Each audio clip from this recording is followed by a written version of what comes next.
మంగళగిరిలో అదృశ్యమైనటువంటి శ్రీవర్షిని ఎక్కడుంది, ఎవరితో ఉంది, ఎలా ఉంది, నిజంగా కిడ్నాప్కి గురైందా, ఎవరు తీసుకెళ్లారు, ఎందుకు తీసుకెళ్లారు, అసలు వాళ్ళ తల్లిదండ్రులు వాళ్ళ సోదరులు మంగళగిరి పోలీస్ స్టేషన్లో ఎందుకు ఫిర్యాదు చేశారు?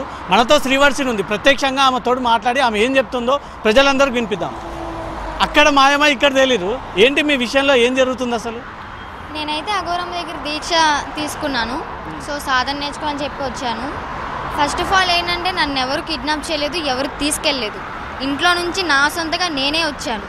22nd శుక్రవారం నైట్ మంగళగిరిలో కంప్లైంట్ రాసి వచ్చాను. నా సొంతగా నేను వెళ్తున్నాను, ఎవరి బలవంతం లేదు, అఘోరమ్మ దగ్గరికి వెళ్తున్నాను సాధన నేర్చుకోవడానికి అని చెప్పాను. తర్వాత మా వాళ్ళు స్టేషన్ దగ్గర నుంచి బలవంతంగా లాక్కుని ఆటో ఎక్కించి ఇంటికి తీసుకెళ్ళిపోయారు. నన్ను ఇంకా బంధించారు. నెక్స్ట్ డే మార్నింగ్ సాటర్డే ఆఫ్టర్నూన్కి 1 o'clock అలా బయటకు వచ్చేసిన. మా అమ్మ హెల్ప్ ద్వారా బయటకు వచ్చేసా. సో బయటకు వచ్చి మంగళగిరి నుంచి విజయవాడ దాకా ఆటోలో వచ్చిన, ఒక్కదాన్నే, ఎవరి హెల్పింగ్ కూడా లేదు. నా దగ్గర 120 రూపాయలు మాత్రమే ఉన్నాయి. ఆ డబ్బులతోనే విజయవాడ వెళ్ళాను. విజయవాడ నుంచి ఇబ్రహీంపట్నం వెళ్ళాను. ఇబ్రహీంపట్నం నుంచి హైదరాబాద్ వచ్చాను. హైదరాబాద్ రావడానికి డబ్బులు ఎక్కడి అంటే మా ఫ్రెండ్కి కాల్ చేసి, ఇన్స్టాలో ఉంటారు కదా ఫ్రెండ్స్, వాళ్ళకి కాల్ చేసి ఒక 700 హెల్పింగ్ అడిగి ఆ మనీ ద్వారా బస్సు ఎక్కి హైదరాబాద్ వచ్చాను. హైదరాబాద్ వచ్చి అమ్మకి కాల్ చేస్తే అమ్మ వచ్చి పికప్ చేసుకున్నారు.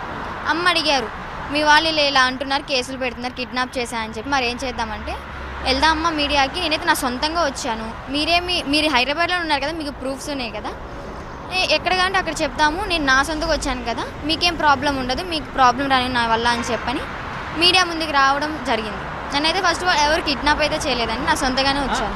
మీరు సొంతంగా కంప్లైంట్ రాసి బయటకు వచ్చారు కదా, కిడ్నాప్ అనే అంశం ఎందుకు తెరపైకి వచ్చింది? మీ అన్న ఎందుకు మీ పట్ల కొన్ని అనుమానాలు వ్యక్తం చేస్తున్నాడు? కిడ్నాప్ అంటే అలాగైనా సరే అఘోరమ్మ నన్ను అప్పచెప్తుందేమో అని చెప్పని ఉద్దేశంతో అలా చెప్పారు వాళ్ళు. అసలు ఎందుకు మీరు అఘోరమ్మ వైపు ఎందుకు వచ్చారు? మీరు కఠిన దీక్ష తీసుకోవడం గల కారణాలు ఏంటి? 2 years బ్యాకే నేను అఘోర దీక్షలో ఉన్నాను. తణుకులో గురువు గారు ఉన్నారు. అవును 2 years బ్యాకే తణుకులో గురువు గారు ఉన్నారు, ఆయన దగ్గర దీక్ష తీసుకున్నాను. సో అక్కడ గురుమంత్రం ఇచ్చారు, ఇంకా అంత పట్టించుకోకుండా ఏం నేర్పించట్లేదు మాకు. అందుకని చెప్పి ఇంకా అఘోరమ్మ పరిచయం అయిన తర్వాత సో అక్కడ ఉన్నాను ఇన్నాళ్ళు, 1.5 year చూశాను. నాకేం నేర్పించలేదు, ఏం విద్య రాలేదు.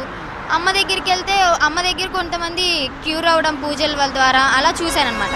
సో అమ్మ దగ్గరికి వెళ్తే నేను సాధన మంచిగా నేర్చుకోవచ్చు, సనాతన ధర్మాన్ని కూడా కాపాడుకోవచ్చు కదా, కాపాడిన దాన్ని అవుతాను కదా అన్నట్టు ఇటువైపు వచ్చేసాను. సనాతన ధర్మాన్ని కాపాడాలంటే అఘోరీ తీసుకురావాల్సిన అవసరం లేదు. సేవ చేసినా సరే, ఒక ఆర్గనైజేషన్ పెట్టినా సరే, దేవుడి పేరుతో పూజలు చేసినా సరే, అఘోరీ ట్రీట్మెంటే ఎందుకు మీరు తీసుకోవాలని ఆలోచన వచ్చింది మీకు? ఫస్ట్ ఆఫ్ ఆల్ నేను ఏమైతే అనుకున్నానంటే, అఘోరమ్మ వీడియోస్ అవి చూసిన తర్వాత అమ్మతో పాటే ఉండి తోడుగా హెల్ప్ చేయాలని అనుకున్నా.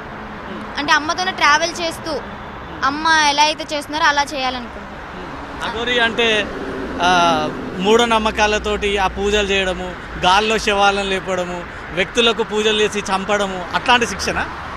అలాంటి అంటే బహిరంగ అయితే చెప్పరు కదా, ఎలా క్రియలు అంటే ఎలాంటి పూజలు నేర్పిస్తారు, ఎలా శిక్షణ ఇస్తారని అది మేము చెప్పలేం కదా. ఇప్పుడిప్పుడే నేర్చుకుంటున్నాను, అమ్మ శిక్షణ ఇస్తున్నారు మంచిగా. శిక్షలు అంటే చాలా కఠినంగా ఉంటాయి.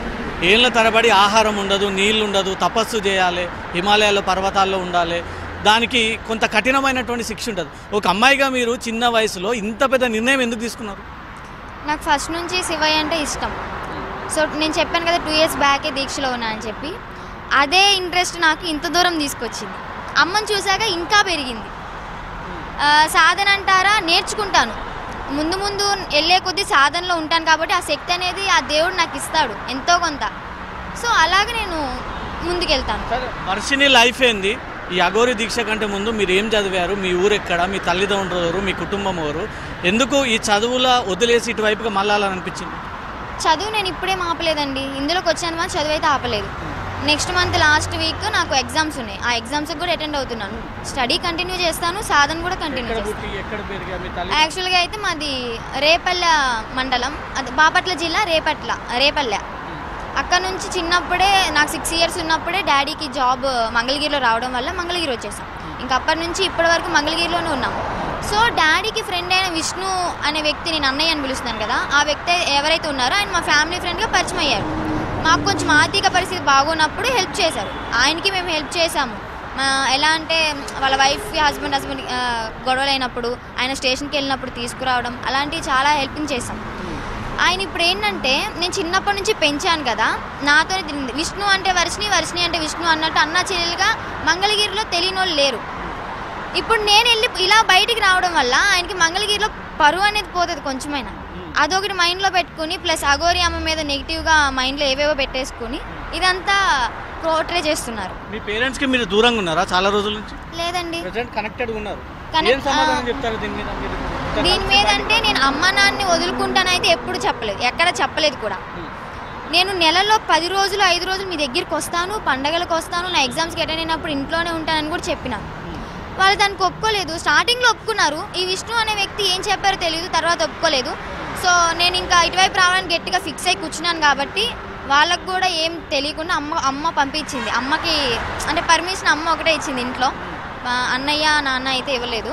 సో అమ్మ త్రూ నేను బయటకు వచ్చేసాను. ఏంటి అఘోరి మీకు తాళి కట్టింది, అన్నకు తాళి కట్టింది, ఇద్దరు కలిసి రొమాన్స్ చేస్తున్నారు, రకరకాలుగా ఇద్దరు ఏదో చేసుకుంటారంటే బాగా నెగిటివ్ ప్రచారం జరుగుతుంది. ఇప్పుడు అవన్నీ చెప్పారు కదా మీడియాలో, ఇదే మీడియాలో చెప్పింది కాణిపాక వినాయక టెంపుల్ గురించి మీరు వినే ఉంటారు. అక్కడ ఒట్టేస్తున్నారు అంటే ఆ ఊర్లో అందరినీ పిలిపించి ఒట్టేపిస్తారు. అక్కడికి వచ్చి ఒట్టేయండి, మీరు ఏ క్వశ్చన్ అడిగినా కానీ మేము ఒట్టేస్తాం, ఏ విషయం మీద ఒట్టేయమన్నా వేస్తాం. బట్ మీరు మీడియాలో చెప్పినవన్నీ మేము అడిగినప్పుడు అక్కడ దేవుడి మీద ఒట్టేయండి అని చెప్పి మేము అంటున్నాం. వాళ్ళు ఎందుకు రానంటున్నారు? ఇవన్నీ నిజాలని చెప్పి వాళ్ళు మనస్ఫూర్తిగా నమ్మి ఇక మీడియాకి చెప్పారు కదా, అదే అక్కడ గుళ్ళో చెప్పమంటున్నాము. ఎందుకు రానంటున్నారు? ఏం జరగలేదు అంటున్నారు. ఏం జరగలేదు. ఫొటోస్ చూపించినంత మాత్రం అన్ని జరిగినాయని ఊహించుకుంటే ఎలా? అమ్మకి నాకు కూతురు తల్లి సంబంధమే ఉంది, కానీ ఈ తాళి ఇవన్నీ వాళ్ళ ఊహలు కల్పితాలు మాత్రమే.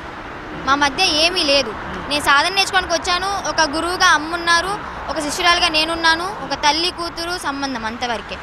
ఇంకా మిగతా వాళ్ళు ఏమనుకుంటారు అనేది మాకు అనవసరం. అది ఇప్పుడు మెయిన్ మీరు చూసినట్టయితే నేను మీడియాలోకి వచ్చి నేను బజార్లోకి అయితే రాలేదు, మా వాళ్ళే బజార్లోకి లాగుతున్నారు నన్ను. ఇప్పుడు వాళ్ళు ఎందుకు అలా చేస్తున్నారు కూడా నాకు అర్థం కావట్లేదు. నా సొంతగా 23 years అంటే నాకంటూ జీవితాంతం వాళ్ళ చెప్పిందే వినాలి అని లేదు కదా, నాకంటూ కొన్ని ఇష్టాలు ఉంటాయి. ఇప్పుడు సమాజంలో చాలామంది అమ్మాయిలు చూస్తున్నాము, పెళ్లి చేసుకున్నారు, పెళ్లి చేసుకున్న 6 రోజులకే విడాకులు తీసుకోవడం, గొడవలు అవ్వడం ఇలా జరుగుతున్నప్పుడు ఆ లైఫ్ నాకు వద్దు అనుకున్నాను. అందుకే నేను ఇటువైపు చూస్ చేసుకున్నాను. నేను ఎప్పుడైతే 2 years బ్యాక్ దీక్ష తీసుకున్నానో అప్పుడే ఇంట్లో నేను చెప్పి ఒప్పించుకున్నాను, నేను పెళ్లి చేసుకోను, నేను అటువైపు వెళ్ళిపోతాను. దానికి ఒప్పుకున్నారు మా అమ్మ నాన్న. ఏపీ పోలీసులకు ఏం చెప్తారు ఒకవేళ మీకు కాంటాక్ట్ అయితే? ఏపీ పోలీసులు కాంటాక్ట్లోకి వస్తే నేనైతే నా సొంతగానే వచ్చాను. అఘోరమ్మ నన్ను కిడ్నాప్ చేయలేదు, నన్ను వచ్చి తీసుకెళ్ళలేదు, ఎక్కడ పికప్ చేసుకోలేదు. నేనే నా సొంతగా మంగళగిరి నుంచి హైదరాబాద్ దాకా వచ్చాను, ఎవరి బలవంతం లేదు. ఇప్పుడు ఇక్కడ నుంచి కేదార్నాథ్ బద్రీనాథ్ వెళ్ళాలి వస్తే ఆ ప్రయాణంలో మీరు వెళ్తారా? వెళ్తాం. ఆల్రెడీ మేము మార్నింగ్ మాట్లాడుకున్నాం అమ్మ, మేము 12 జ్యోతిర్లింగాలు దర్శనం చేసుకుని వద్దామని. ఎస్, ఈ రోజు నైట్కే స్టార్ట్ అవ్వాలని చెప్పి అనుకున్నాం. ఇంకా మీరు కాల్ చేశారు కాబట్టి ఇంటర్వ్యూ ఇచ్చి స్టార్ట్ అవుతాం. Thank you.